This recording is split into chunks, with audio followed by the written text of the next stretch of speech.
Now, one of the most underreported stories, I think, throughout the Trump administration this second term is the number of hostages, the number of prisoners this administration has brought back. Here's the 47th example. This is Tony Holden, who was working as a US defence contractor in 2022 when he was arrested and imprisoned in Kuwait Central Prison on drug charges. Now, the details of this case are shocking, Ami.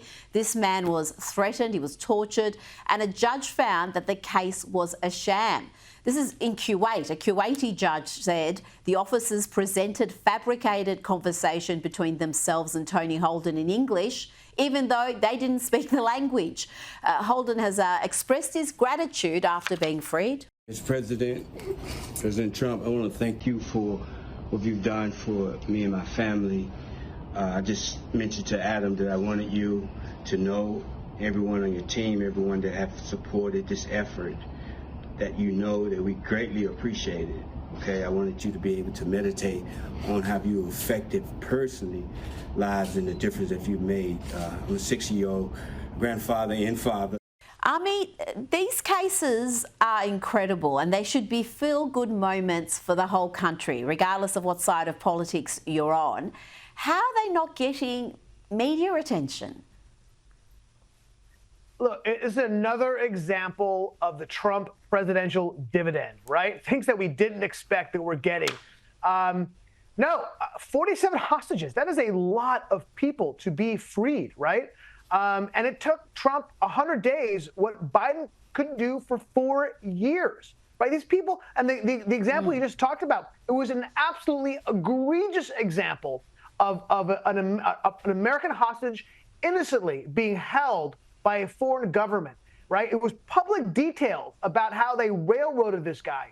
Yet Biden was able to do nothing. Look, harkens back to Mark Fogel, right? The American who was released from Russia after it took years for Biden to list him as illegally detained when it was very clear that that's what happened. He was a hostage in Russia, but he got Griner released with alacrity, right? There's a problem here. Look, we had very little leverage with Russia, but with Kuwait, we have a tremendous amount of leverage. She could have gotten him freed years ago, right? We sell billions of dollars to Kuwait every year in military equipment. We have a ton of leverage with these guys.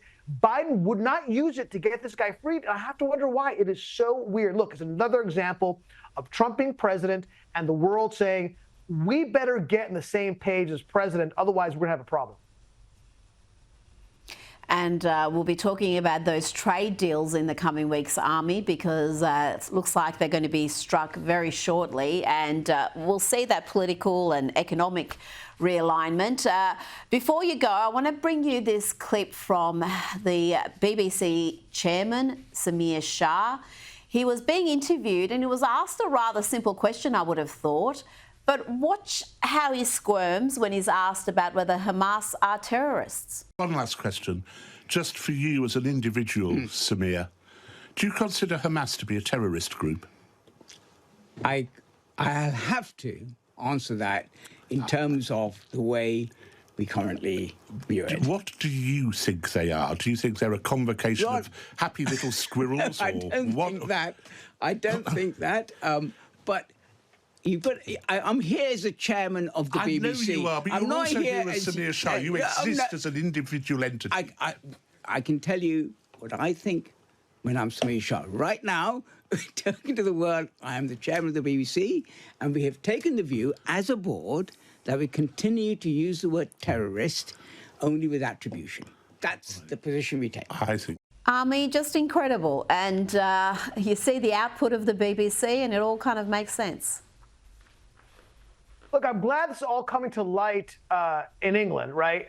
But it's really not getting much traction here in the United States. You know, I find it so funny when my Democratic friends say to me, oh, my God, we hate the American media. Oh, they're so effete. The American media doesn't tell the truth. You have to go to Europe for the real truth. You have to listen to the BBC.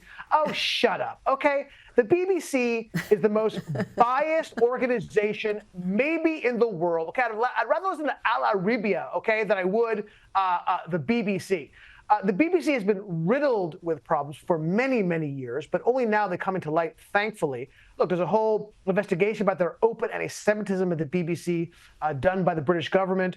The Telegraph came out with a series of articles about BBC bias against Israel. I mean, horrific bias, where they're supporting October 7th, supporting Hamas, talking about supporting the Holocaust. I'm not kidding. I mean, there was a prominent journalist who appears on the BBC all the time who talked about, thankfully, the Jews are being burned, just like they were in the Holocaust, okay? There's a documentary made by the BBC, broadcast by the BBC by somebody who's the son of a Hamas minister, right?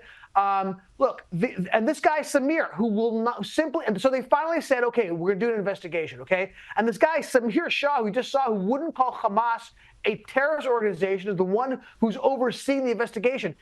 It's unbelievable to me. I'm glad it's coming to light, but yeah, I don't think it's getting no traction or coverage here in the U.S. It's unbelievable.